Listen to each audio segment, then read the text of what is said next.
Hello and welcome to Spotlights. This is the podcast for the Yale Forum on Religion and Ecology. I'm your host, Sam Mickey, and this week I'm really excited to welcome onto the show Dr. Mirei Takashima Claremon. Mirei, welcome to the show. Thanks for having me. It's really a pleasure. Thanks for making time for us. For people who don't know you or aren't familiar with your work, you're a global citizen. You're a behavioral scientist, a cross-cultural consumer insights expert, and right now based in Los Angeles, California.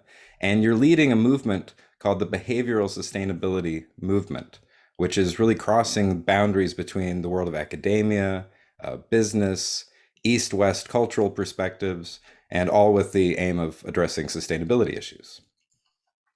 So to start with, tell us a little bit, what is behavioral sustainability? What's that term mean to you?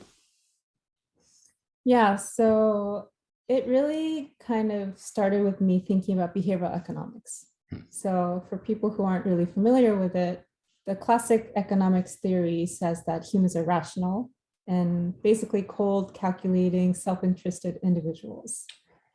And so in the 1970s, a few economists came together and said, I don't think this is actually really true in the real world. Hmm. And so that's really when this field of behavioral economics came to being. And, so my background is in behavioral science, and I've studied like behavioral decision making and cross-cultural differences in behavioral psychology.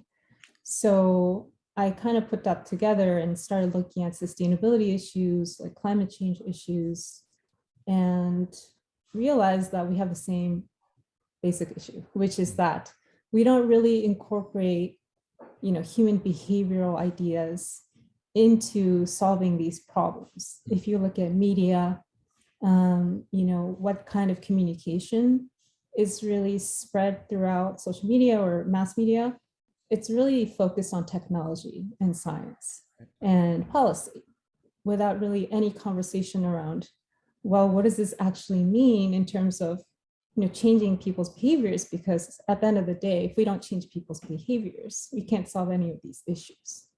So that's how I started thinking about this as, we need to really push this behavioral aspect in the conversation so that we can actually make people feel like they can be part of the solution, because that's another big important piece is, when you talk about technology and science and policy, most people don't really know how they fit into the picture. And they only feel that they're part of the problem, but not the solution. But, the flip side of that is if we're the problem, then we can also be the solution, have to be the solution. That's true. I like that. Yeah, it's much more empowering than just like, hey, you're the problem and there's no way to fix it. Like, no, well, if Right. we got ourselves into this mess, we can get ourselves out of this mess. And one of the things I really appreciate about what you're doing too is that you're developing a more holistic perspective, more holistic approach to these kind of issues, and that you're suggesting that overly analytical thinking is actually a big part of the problem. And that's so much of what we think of when we think of these kind of science, technology, policy kind of solutions, very analytic. And you're saying this kind of analytical thinking is actually getting us into trouble. Yeah. So, just generally, the conversation has shifted so much towards STEM and, Yeah. big data and algorithms, which are, of course, important to solve a lot of these issues. But we have, I think, forgotten at some level that these are tools that can help us solve human problems, right? And so we have forgotten that we have to think about humanity first before we think about technology and science. So, in my previous research, when I was doing my doctoral dissertation, I came across this holistic versus analytic framework in the psychology literature.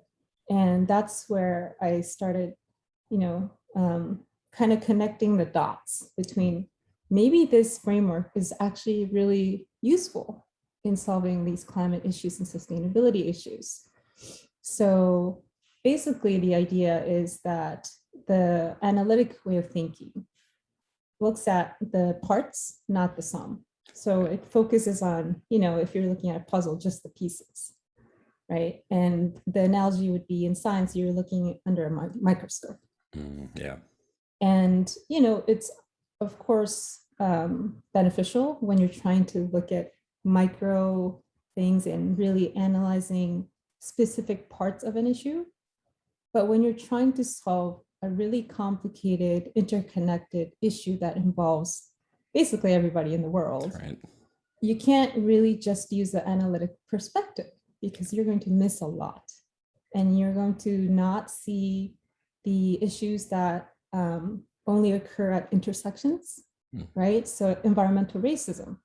If you only look at the environment and environmental issues separately from race and racism, then you're not going to understand that there is a huge overlap here, and that Black and brown communities get affected more from air pollution and the food injustice and all these issues that are interconnected.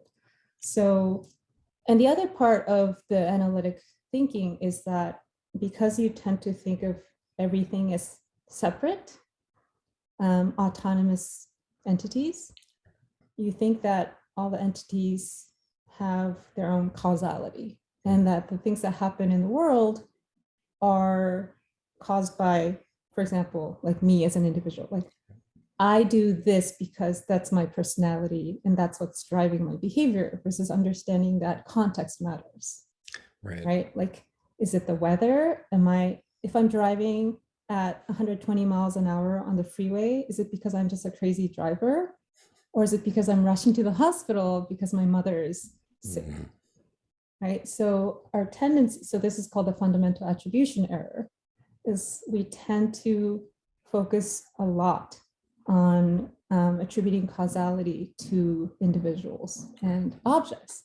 And so what that means is that, we forget that things are connected, and the environment and the context has an influence on us. And therefore, things aren't as controllable and predictable and linear as we might want to think they are. So the holistic side is more about looking at the whole picture, the big picture, versus just dissecting the small parts. And then understanding that context matters and that everything overlaps and interconnects isn't actually more messy and complicated than we like in the real world. So there are actually cultural tendencies. So the Western way of thinking is more analytic, and the non-Western, for example, the East Asian way of thinking about the world is more holistic. So it's not that East Asians only think holistically and Westerners only think analytically, but these are just cultural tendencies that are shaped by, cultural expectations and values. Right. Yeah, it's definitely such a prominent part of like American environmentalism has this kind of rugged individual kind of thing. You think of Henry David Thoreau going out and building a cabin on a pond, and John Muir just, walking through the wilderness. And so we kind of think the individual is it. And definitely, I mean, that goes back even to like ancient Greek philosophy. It really focuses on the individual, and the community is there, but it's not so central. Even people like Socrates, had to go against his community in so many respects, and they killed him about it. And so it was so much of a focus on the individual. So yeah, I wonder how that really plays out in some of your research. Thinking East versus West. How does the individual and the community, how's that relationship get negotiated in more Eastern contexts? Well, so, it's modernizing, right? So it's not as clear cut anymore. There's a lot of overlap in our behaviors because I don't know, I think part of it is like we see a lot on media from a global perspective, but generally speaking, people don't really separate themselves from other individuals or from the environment. So interconnectedness is more part of the culture. So if you think about Japan, I didn't know this until recently, but Japan is actually an old business superpower. So the oldest business that still exists today in the world is from 578 AD. Wow. and it's a Japanese construction company. Huh. And actually, the four oldest companies that exist today in the world are all Japanese. Really? So there's something interesting about the culture. And the other kind of random but related fact is, Japanese people live the longest in the world, right? Right. So there's something about longevity and sustainability that I think are important that we don't often think about. And so what does it mean to sustain? You can't sustain without time, right? It has to be across time, which means you can't do it as an individual. You Right. need a community. Yeah.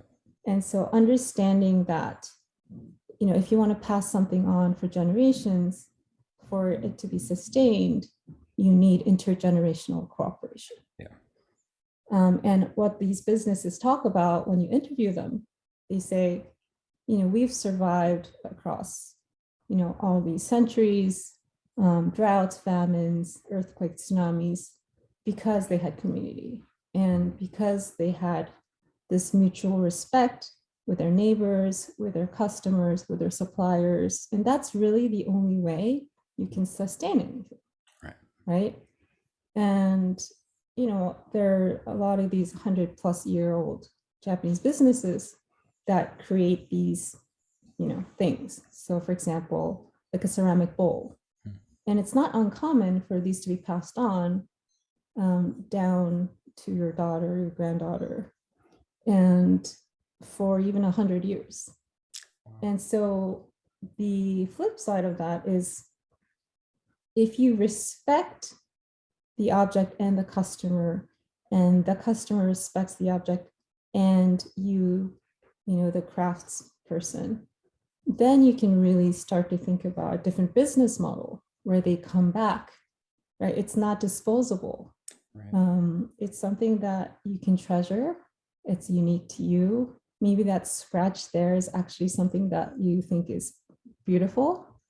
And so this kind of relates to the idea of kintsugi. I don't know if you're familiar with it, right, but the idea of repairing a cracked bowl with lacquer and pouring gold so that it looks different and beautiful and renewed.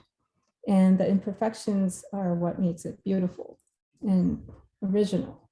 So, I think these kinds of ideas are being shared slowly, and even in the tech world too, like the planned obsolescence idea, a lot of consumers are now, trying to push back and saying, I don't want my phone to automatically die in 2 years. Yeah. I can't fix it. I need to buy a new one. Yeah. Or if my printer breaks, it's cheaper to buy a new one. Like that doesn't make sense. So I think, there are these values that are embedded in cultures where communities and relationships are more cherished. And it's not that it didn't exist in the US. It has existed, and in some communities still does. But so much of our everyday life has been taken over by, the busyness of being efficient and being promoted and just, being displaced from our communities. And so I think really what I'm trying to do in my book, which I'm writing about behavioral sustainability, is talk about the importance of relationships. And, not just that we're disconnected from nature, but we have become disconnected from each other. Yeah. And, connectivity is a big term we use, but, we're talking about metaverse and, avatars and social media presence, but really, we already have what we need to be connected. We don't need technology and fancy, VR gear to be connected. And so it's not that those things are bad, but I think we need to come back to, where we belong, which is to be grounded in nature and community. Yeah, I think that's such a great point. I know the indigenous writer Robin Kimmerer likes to say that we live in a world where everybody has belongings, but we've lost any sense of belonging. And we kind of have lost that context, lost community. And like you say, even alienated from each other. So people don't see community as a real thing. They're like, ah, it's just a bunch of individuals grouped together. And they forget that there is this thing called community, called culture. And I also like that you're not saying that like VR headsets are bad. And so that is such a problem in the environmental movement of as soon as people critique technology, they go too far, and it's this kind of wholesale dismissal of all kinds of technological development. And so you're making room for that kind of stuff to happen, but it would be in this context of community, a sense of belonging. I think that's Right. really profound. And the idea, right, that the Well, crack in the bowl is beautiful. It's okay to slow yes, down. It's okay to be inefficient. I think, so this comes back to the cognitive and behavioral biases that we're often susceptible to in like the modernized, westernized world, which is like binary thinking, right? Right. Thinking it's either black or white. And, if you follow politics, you know that if you're a politician and you back down and you say, oh, I'm sorry, I was wrong, I'm now going to be somewhere in the middle, people punish you, right? But Yeah. that shouldn't be, because everybody makes mistakes. And if the world is always changing, we can't possibly know what's right permanently. Yeah.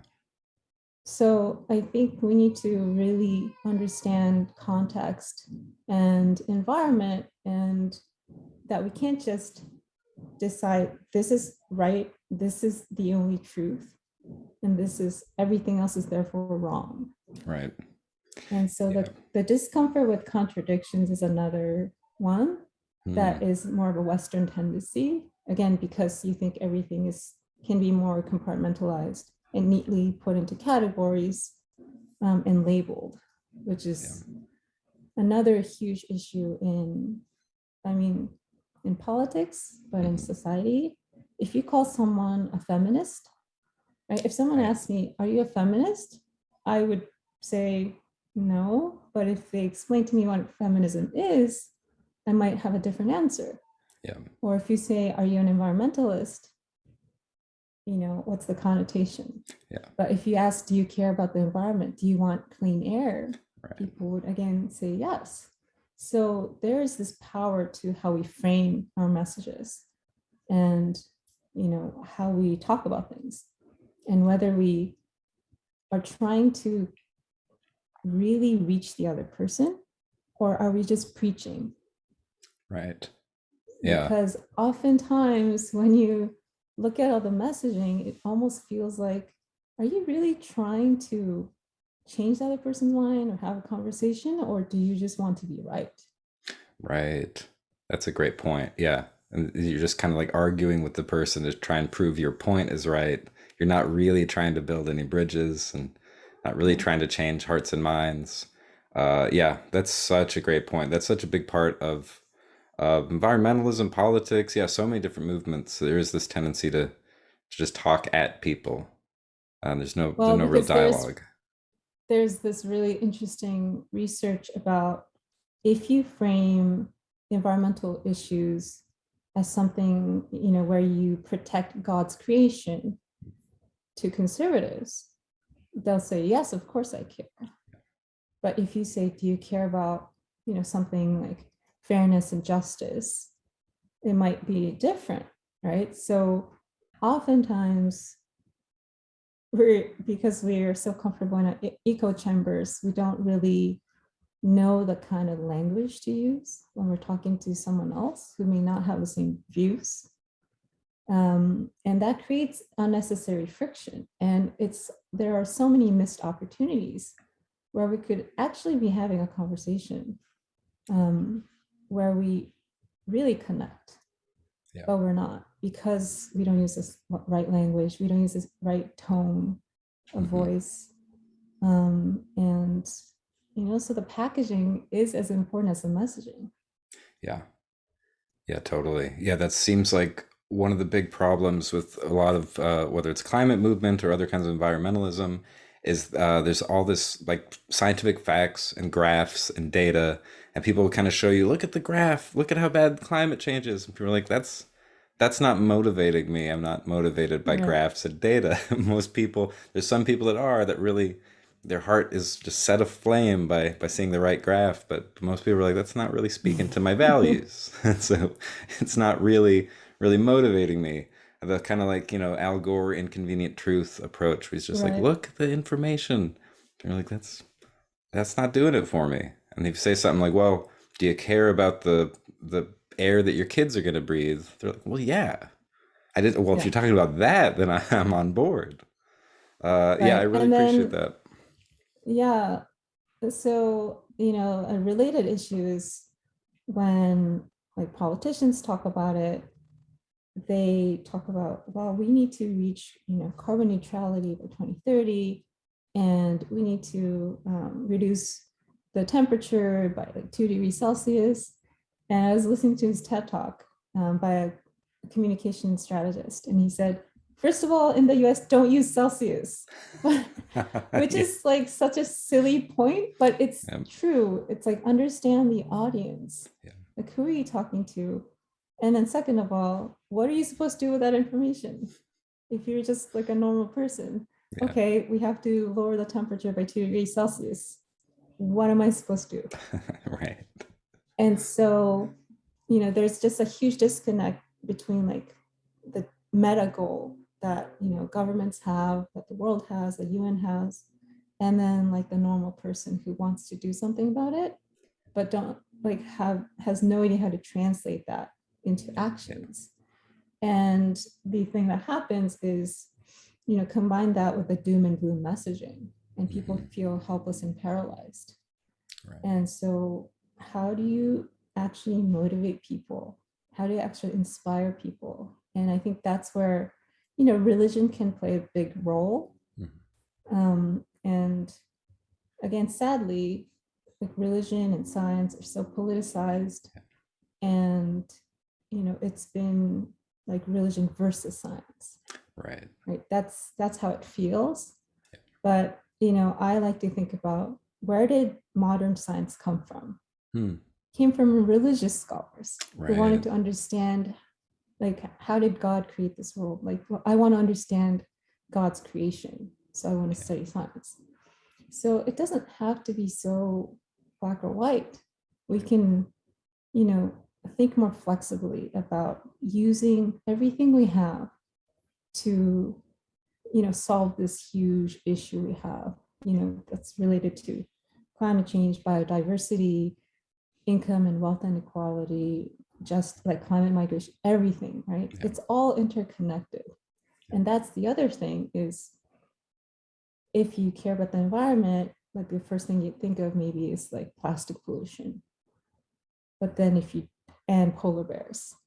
Hmm. But if you, talk to a person who's not necessarily environmentalist, they don't know what that has to do with them. Like, Yeah. how does that affect me? Like, why does saving polar bears matter to me Yeah. if I don't care about polar bears? So, I didn't come from an environmental background. I came more from, like, I want people to, have a better life. Right. I care about people.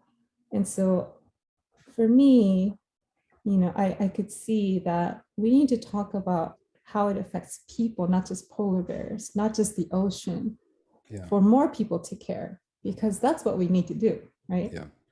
We need to speak in a language so that we can get more people to join and say, hey, I want to be part of this. Like, how do I do something good, being me? And so I think there's also like this idea of like a Venn diagram, Hmm. which is like, who am I? What are my assets? What kind of strengths and advantages do I have? What are the big issues in the world that needs to be solved? And then, like, what are your strengths or interests? Hmm. And then where does it overlap? Hmm. Because we don't need everybody to go clean up the beach. Right. We need people to focus on like what they're good at, what they're interested in, to contribute to the solution. Yeah. So I think, I guess, like the general theme is, we need to be more malleable Hmm. and appreciate nuance in the huge issue that we have that we need to solve. Yeah. Yeah, and people are like, no, it's a big issue. Now is not the time for nuance. We need, yes or no, you're right or wrong. It's like actually the bigger the issue, the more we need to be malleable and accepting of nuance and see the gray areas and not just compartmentalize things. It's too big, it's too complex to try and carve it up. I appreciate the polar bear point especially. That seemed to be such a big part of like the climate movement for years is they'd always just show like pictures of polar Mhm. bears kind of stranded somewhere. And you're like, I've never seen a polar bear in person except maybe like at a zoo when I was a kid. So I'm like, Right. that's not the thing that's really motivating me. Or you say stuff like sea level rise, but you're like, if I don't Mhm. live in a coastal area, I don't see the issue. So the water will go up a little bit. And even then they'll talk about meters and not feet or yards. And so in America we're like, Right. I don't know, meters, Is Celsius. that big or not Yeah, big? exactly. It's hard to measure. Right. Well, I wonder if you could say some more about the way religion figures into some of this, because Yeah. it's a religion and ecology kind of podcast, but we are always open to people who are maybe just have a toe in the world of religion. Have some people on who Mhm. do art primarily or activism, work at nonprofits. But I'm always curious to hear how religion figures in, or to what extent. Well, so I'm like a cross-cultural psychologist. And when you think about culture, religion is absolutely an important part of it, right? And even if the US and a lot of the developed world have become less and less religious, it doesn't mean that the influences aren't still there Hmm, in the culture. right. And so if you take Japanese culture, Japan is not a religious country. If you ask Japanese people, the vast majority would say, I'm not religious. Hmm, But if you actually look at their behaviors, it's very spiritual. So where does that come from? It's a combination of Shintoism and Buddhism, primarily Zen Buddhism. hmm, And so Shintoism is, it's really interesting because it's not really a religion. It's actually closer to nature worship and ancestor worship. So hmm, it's closer to indigenous practices. And so right. there's no scripture, there's no founder, there's no text, there's no like religious, organized religious um, like time to go during the week. You just go whenever, Hmm, right? And then there are Shinto shrines everywhere in Japan. And you can just go for a walk. It's very, it's just, it's almost like a Starbucks in some ways because it's just there and it's everywhere and it's accessible.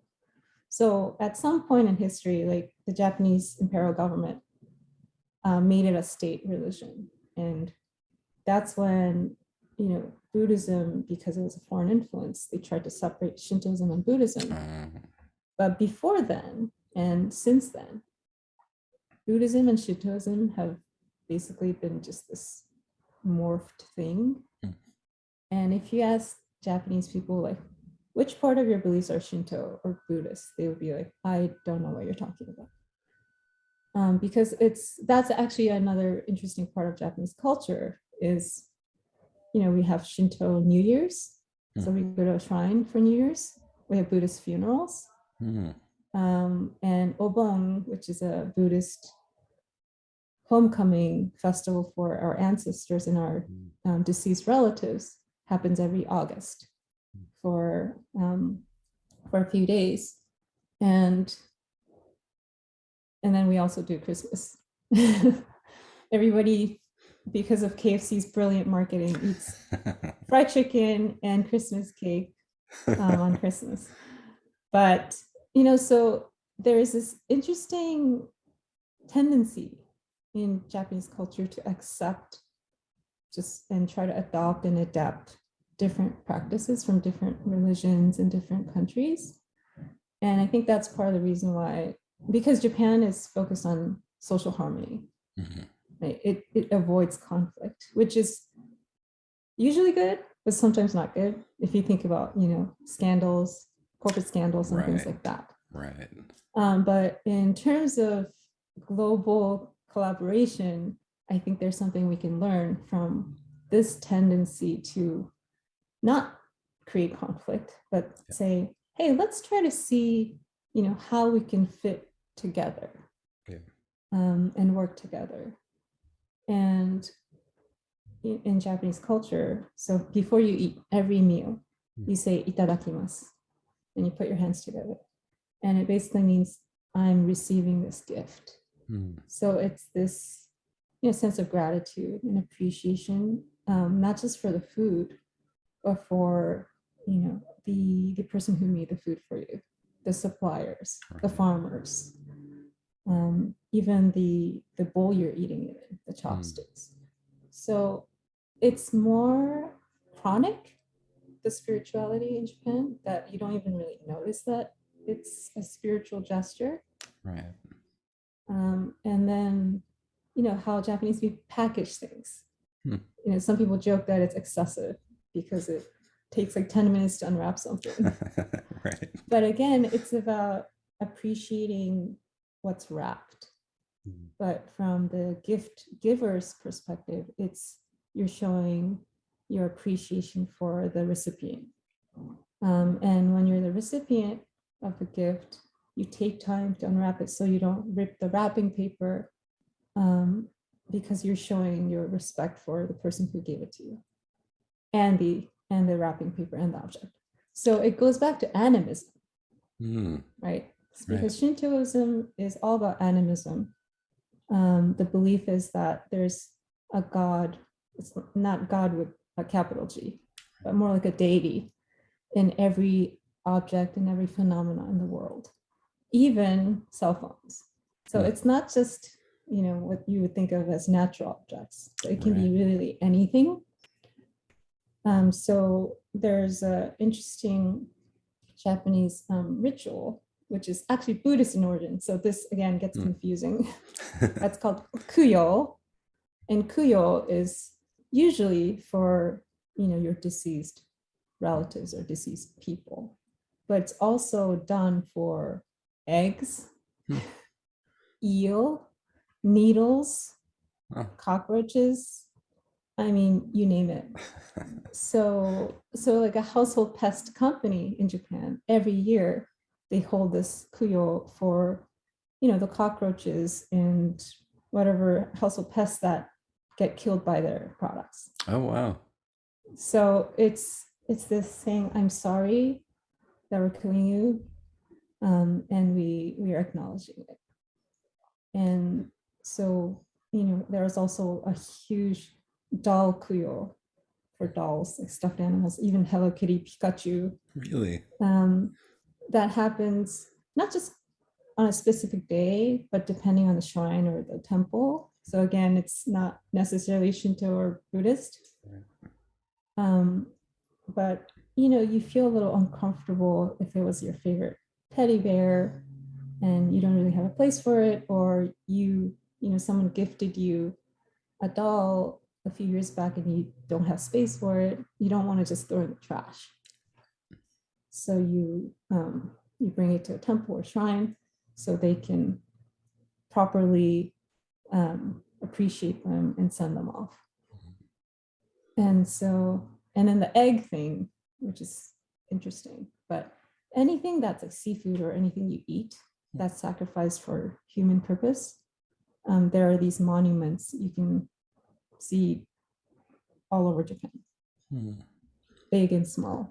So it's really not spiritual, right? Like Japan is spiritual, they just don't understand or really notice that they're spiritual. But it does get reflected in behaviors. And there's a professor at RISD, the Rhode Island School of Design. She's an emeritus professor. She's retired now, but she wrote this essay about the morality of aesthetics, everyday aesthetics. And this ties into it because she argues that how we treat things on a day-to-day basis, how we treat, how we discard like the tangerine peel in Japan, you wrap it up. It has to be in like a pretty little ball before you toss in the trash. how you close the door when you're leaving a room. Hmm. Like, do you slam it or do you close it quietly so it doesn't affect other people?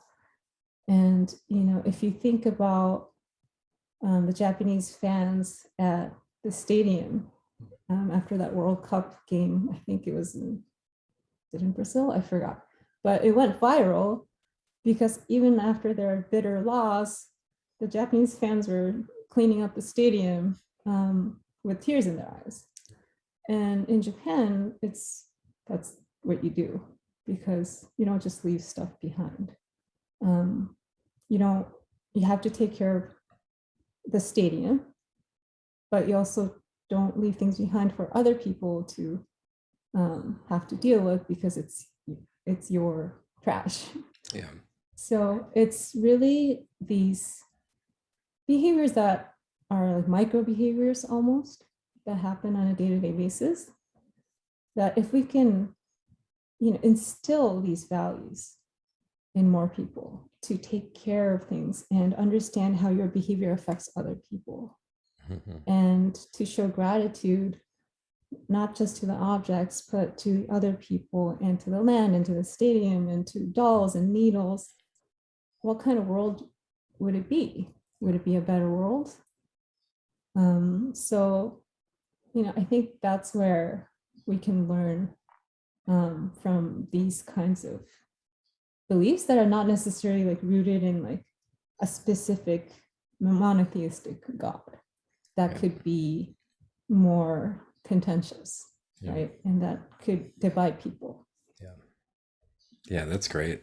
I know there's even some Christian theologians who are kind of working on that issue. Mark Wallace is one, and he's like, this animism thing, we can bring that into Christianity more. And it doesn't have to be this just one overarching God controlling our lives. We can see it differently, and we can integrate some of these animistic ideas into our lives and support that even with the Bible. He's like, it's not anti-Christian, but definitely in America, it's always seen as like a choice. You have to pick which religion you are. People say, what religion are you? As if you can only be one. And there's this kind of idea that religions are exclusive somehow. And then if you go into Asia and people are like, oh no, it's a mixture. And so in Japan, you even ask, are you religious? They're like, I don't know exactly what you're asking. Not really. That's not a category for us. And so then it Right. enables spirituality and ethics and aesthetics to kind of all just weave together into everyday life. And the idea that life is a gift, that every meal you're having, it's gratitude. That's so different from environmentalists who want you to feel guilty about what you're eating. And that, Right. you're like, you shouldn't do that. You should eat less. There should be more local. And so you always just feel bad. I'm not sure what I'm supposed to eat. Maybe I just shouldn't eat anymore because it's all bad.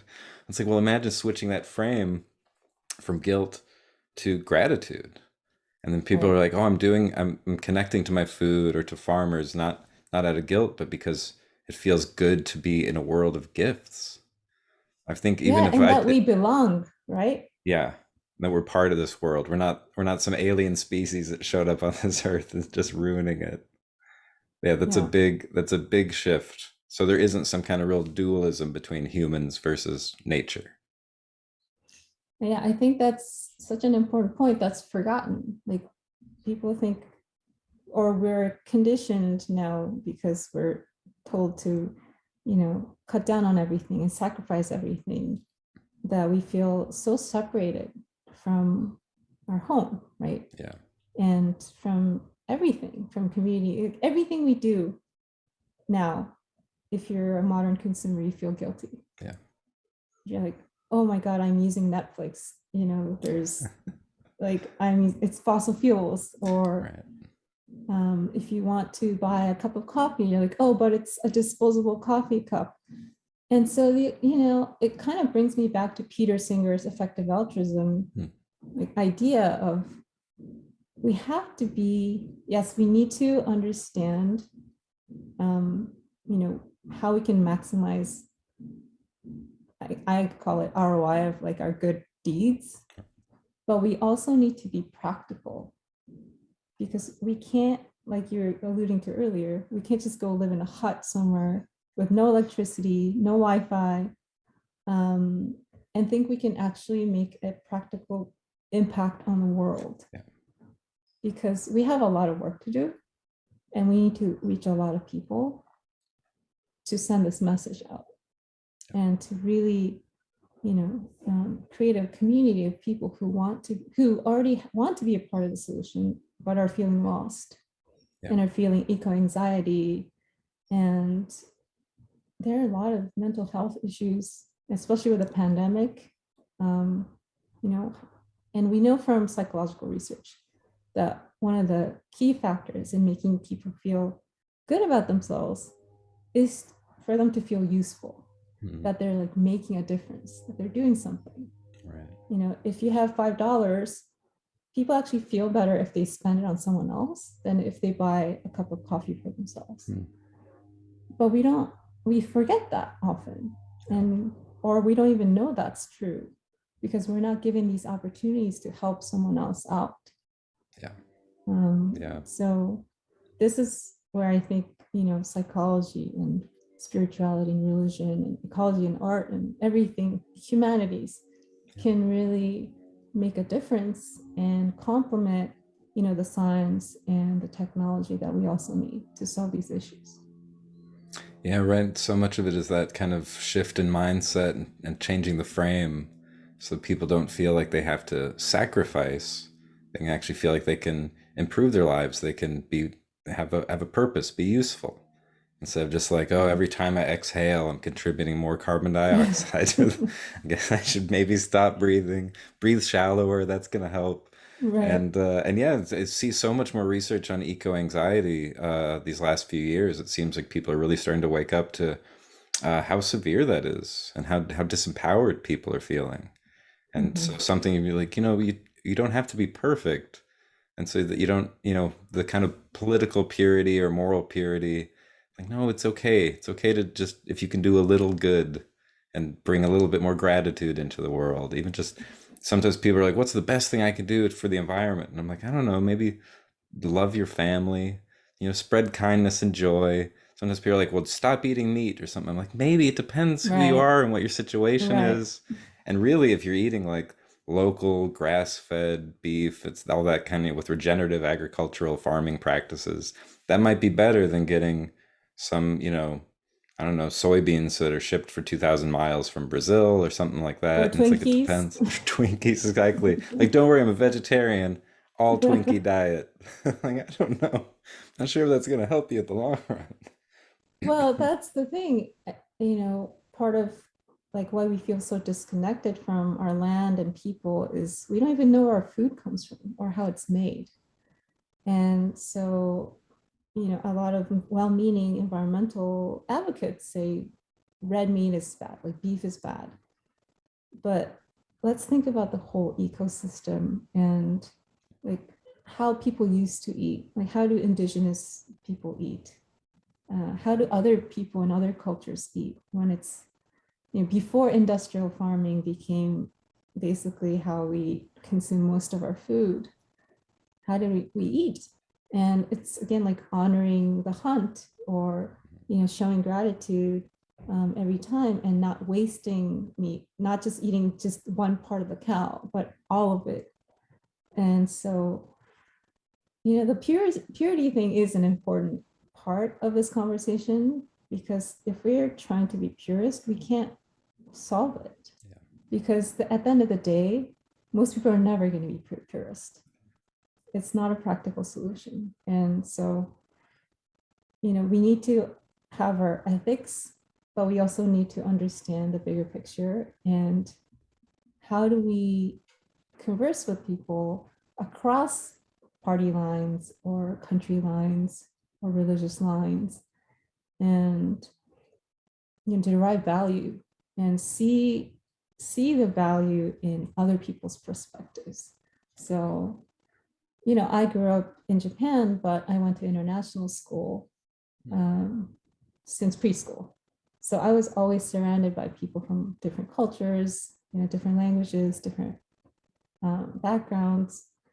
And in middle school, I actually went to a Catholic girls' school for Oh, a few years. So my parents really wanted my sister and I to have a global perspective.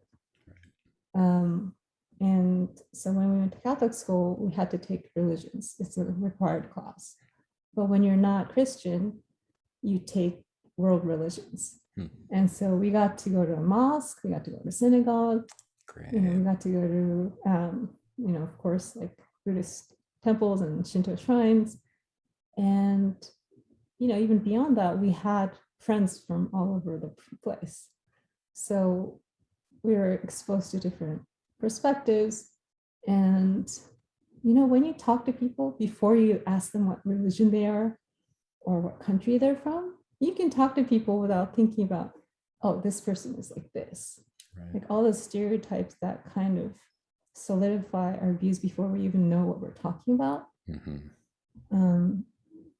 And so I think we need to create more opportunities where people can just talk to each other. Different people from different backgrounds can talk to each other as people, not as, well, oh, you're a Republican, or you're from this country, or you're from this religion. Yeah. Because if we can do that, we know we can solve this. We have hope. We have to have hope, but we are not that different in like what we truly want and need from life. Yeah, that's very well said. I know the climate scientist Katherine Hayhoe often makes that point because climate change is so polarized for some reason politically. She's like, yeah, it turns out if you just don't bring that up and you just talk to people, the people are people, and we all want a lot of the same stuff. We want to be happy and healthy, want to have good food and fun and time with our families, and and then we have all these biases about what the word liberal means, or conservative, or progressive, or Christian, or Buddhist. Like, just hold back on the labels. Just talk to people as people. And that might be the thing. If we just talk to each other, we can solve this. This is all so solvable. And, mass media makes it seem like we're so entrenched in unsolvable problems because I guess that gets clicks. that headline is going to get more attention.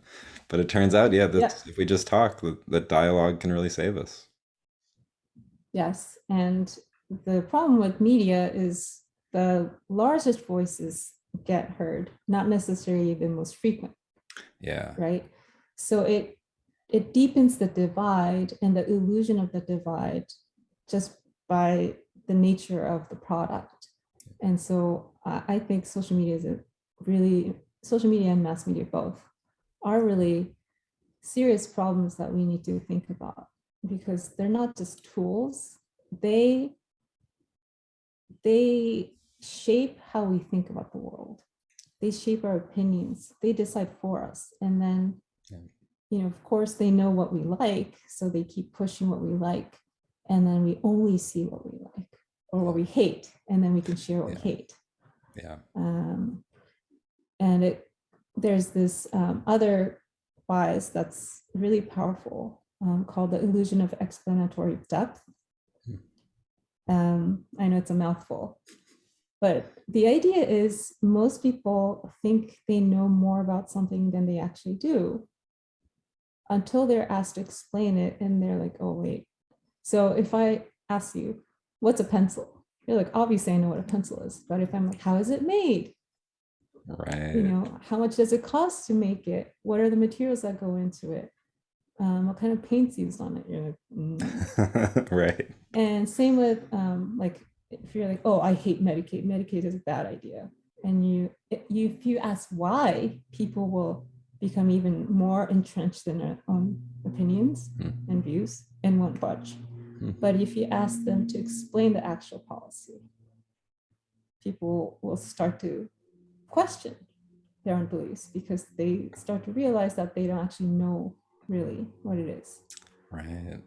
And so there are these tools that we can use to, make people start to question their position and their perspectives, because maybe they don't really know and they just decided that they knew before they even really thought about it. So the research shows that people who have stronger opinions about things actually know less about it, which is a scary effect.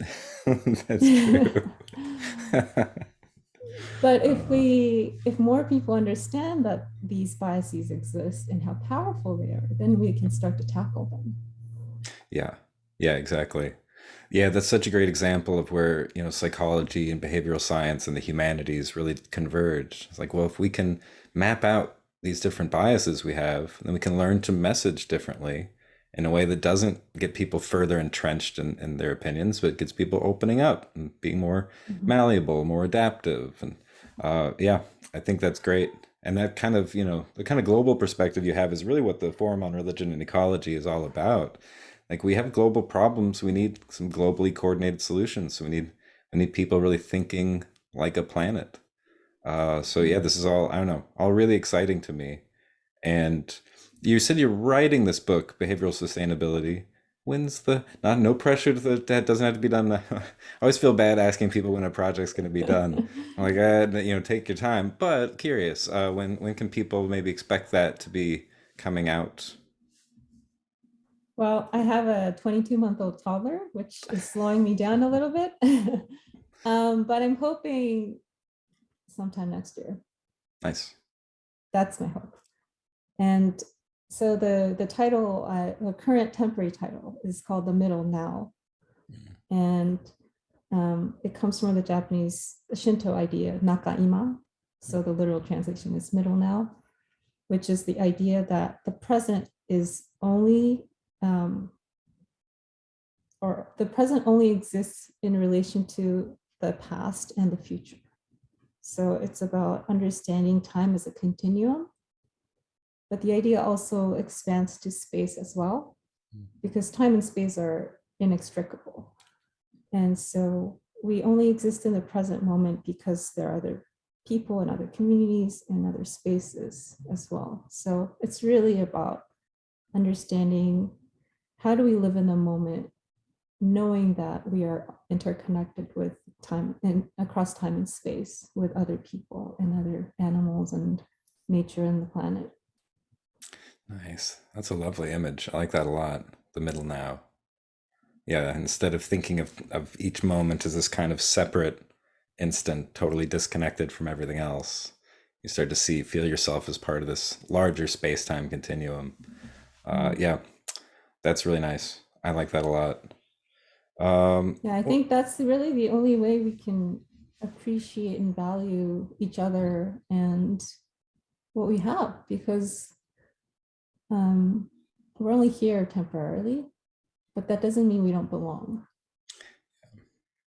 yeah. And so, how do we live our life to the fullest, not in a YOLO way, but more, you know, in a fulfilled way where we feel like we're adding value and making a difference.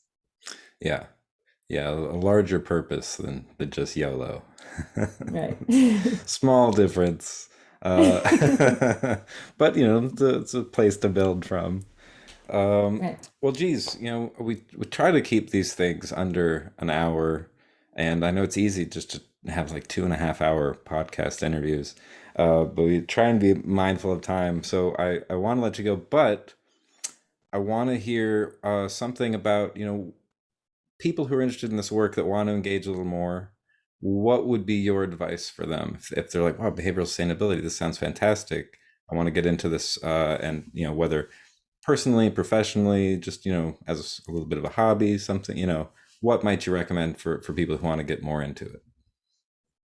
It's a good question. Well, they can certainly connect with me. So if you want to provide them with my information, that would be great. Yeah. I also teach a class at UCLA online.